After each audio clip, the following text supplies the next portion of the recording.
I've been keeping an eye on a few things this weekend, some of the biggest moves of the past 24 hours. And in this video, I got 5 major developments that I want to cover. These are kind of in order of what I thought was most shocking, at least to me. So let's start with the big flip of the day. Defensive lineman Myron Charles going from FSU to Texas. Now, the insiders, they had this one nailed. Speaking of nailing picks, that's what I did this week on Prize Picks. I told you, I was a little rusty coming out in week 1, but I got a big dub in week 2. I took Travis Hunter in the more than 88.5 yards. That's a hit. I took Quinn Ewers for more than 245.5 yards. That's a hit. I won. It's just that easy. Select 2 or more players, pick more or less on their projected stats, and place your entry. In my case, I won big this week. So it's the most exciting way to play daily fantasy sports. That's Prize Picks. It's really simple to play.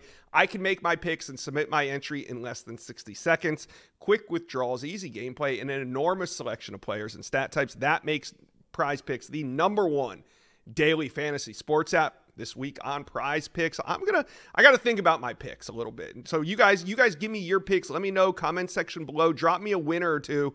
I need them. All right, Prize Picks now offers Apple Pay for quick and easy deposits into your football account. It's the most fun and easy way to make a little money during the football season. So here's what we're going to do. Go to prizepicks.com/inside scoop.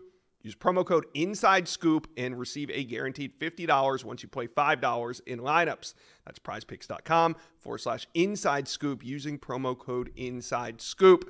Prize Picks, daily fantasy sports made easy. All right, let's get back to it. Now, Myron Charles, the insiders thought that he might flip to Texas. We didn't know when. Well, talk to Hayes Fawcett. Hayes told me that on Thursday, Myron Charles came to him and said that he was going to decommit. He might decommit. He wasn't sure.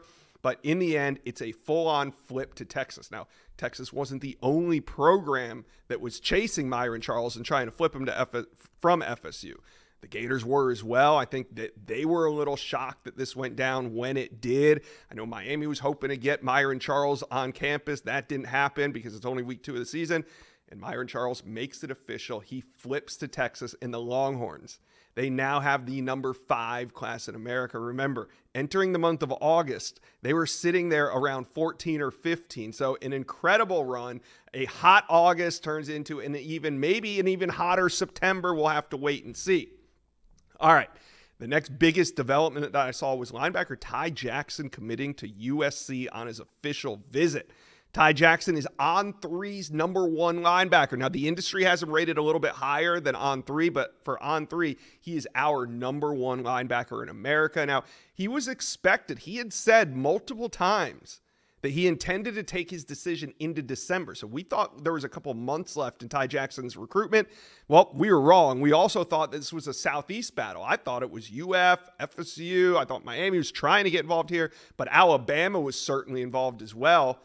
But in the end, USC is hot on the trail, and they capitalize. He's from the state of Florida, took his OV this weekend, saw what he needed to see, and Ty Jackson commits to USC. Now, we know they got to hold on to him, but at this point, it's different for USC to land a prospect from the Southeast in September than it is in March. A lot less months to try to hold on to him. So Ty Jackson, now a USC Trojan, huge development. And I don't know who this shocks the most. I'd probably say UF and FSU. I think the 2 in-state teams. 1, they both really needed him because they both have a major need at linebacker. And 2, I mean, he's a borderline 5-star. Could have been one of theirs, but in the end, it's USC. We'll see what happens there. All right. Safety Rashad Johnson, another one from the state of Florida. He flips his commitment from Georgia to A&M. Actually, the first flip of the day. Johnson went down. This went down just before UGA kicked it off at home in Athens. And remember last week, it was Elijah Melendez who decommitted from Miami while the Miami team was on the field warming up. This week, it's Rashad Johnson. Now, we'll see what happens with Georgia. They're going to be okay. Georgia's still going to make a run at the #1 class in America.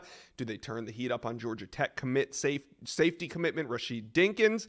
Or are they going after Tay Harris? Now, I don't know, but Tay Harris was at that game in Atlanta. He's a Clemson commit. I know he was there on the Clemson sideline, but UGA was also involved in Tay Harris's commitment before he committed to Clemson. That's one to watch. All right, another major development was 5-star defensive lineman Justice Terry making a surprise visit to Alabama. The destination wasn't that much of a surprise. We know Justice Terry and Alabama are heavily involved with each other. Although Georgia is the team that's trending, Justice Terry showing up at Alabama for week 2. He'll be back for that Georgia game. But Justice Terry, a priority target who, most insiders think is Georgia's to lose, shows up at Alabama once again. I don't think this visit by itself doesn't do much, but when you start to put into account that he was there in July, back in September, will probably be back next month. If you can get him on campus again before his visit, I mean, hey, those visits start to stack up and they mean something. Speaking of visits stacking up, the next major development was cornerback DJ Pickett visiting Miami. Now, coming out of that game, he was at the Miami UF game, but that was in Gainesville. He didn't visit Miami for that one. He visited UF. He came out of that game saying, I'm going to make it to another Miami game. It'll be the FSU game. That one's in about 5 or 6 weeks. Well, guess what? DJ Pickett couldn't wait that long. He showed up in week 2 for Miami versus FAMU. Now his cousin was with him. He's a 2026 offensive lineman. DJ Pickett still committed to LSU. Plans to visit LSU. Plans to return to Miami. I think right now, I wouldn't be surprised if we see him at Miami again before that FSU game. I mean, he just keeps on popping up there. We got to watch and see. If I was an LSU fan, I'd be mildly concerned. I mean, LSU did battle Miami when he made his commitment in July, and they straight up beat Miami for him. Since then, UF has faded, but Miami, they're still hanging in there. They're still a team to watch. So those are the biggest developments that I saw. Tell me, what was your most surprising development of the weekend? Something I listed, or did I miss it? Let me know. Comment section below. Well, you've made it to the end of today's video, but there's hundreds more videos on the On3 Recruits channel for you to check out. And also, while you're here, hit subscribe.